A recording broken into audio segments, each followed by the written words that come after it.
यसैमा एउटा छोटो हामी एउटा नाटक अथवा स्किट हेर्न गइरहेका छौँ। सो कृपया एकैछिन धेरै धारण गरिदिनु होला।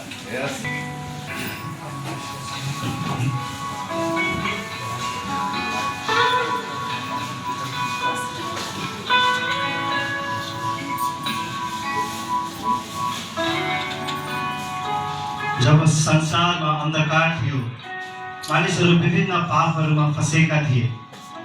शैतानको झोट र परीक्षामा एक एक गरेर फँसिरहेका थिए।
अन्धकारले भरिएको संसारमा जहाँ घमण्ड, स्वार्थीपना, भ्रम, पीडा जस्ता थुप्रै पापहरूमा फँसेका व्यक्तिहरूको लागि एउटा आशा छ र जुन आशा कहिले हराउँदैन र त्यो हो ज्योति। र ज्योति संसारमा आउनुभयो, ज्योति अन्धकारमा चम्कनु भयो र अन्धकारले ज्योतिलाई जित्न सकेन।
यसरी ज्योति संसारमा आशा, स्वतन्त्रता, विश्वास लिएर एकअर्कामा फैलिँदै गयो।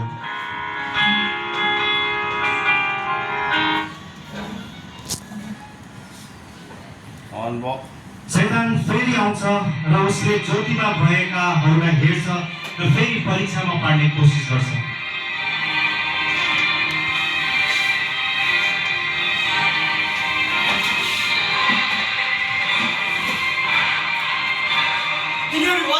कमजोर उनीहरू मेरा हुन्, मेरा तिनीहरूलाई म एक एक गरी मेरो बनाउने छु, मेरो दासत्व पाल्ने छु एक एक गरी।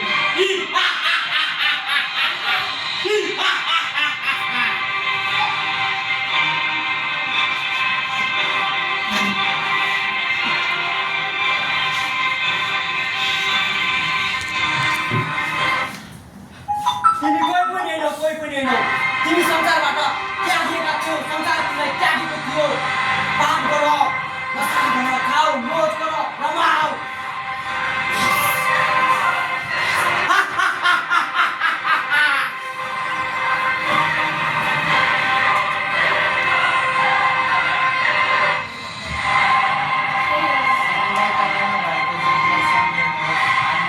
ज्योति तपाईँको साथमा हुनुहुन्छ आमेन। तपाईँको लागि म प्रार्थना गर्दैछु।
प्रार्थना विश्वास र प्रेमले एकअर्कालाई अन्धकारबाट ज्योतिमा लिएर आउँछ र अन्धकारले ज्योतिलाई जित्न सक्दैन।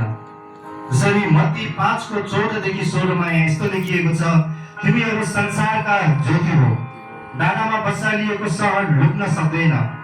मानिसहरूले बत्ती बालेर पृथ्वीले त पाथीले त छोड्दैनन्, तर सामदानमा राख्दछन् र घरमा हुने सबैको निम्ति त्यसले उज्यालो दिन्छ। यसरी नै तिमीहरूको ज्योति मानिसहरूको सामुन्ने चम्कोस् र तिनीहरूले तिमीहरूका सुकर्म देखुन् र स्वर्गमा हुनुहुने तिमीहरूका पिताको महिमा गरून्। आमेन।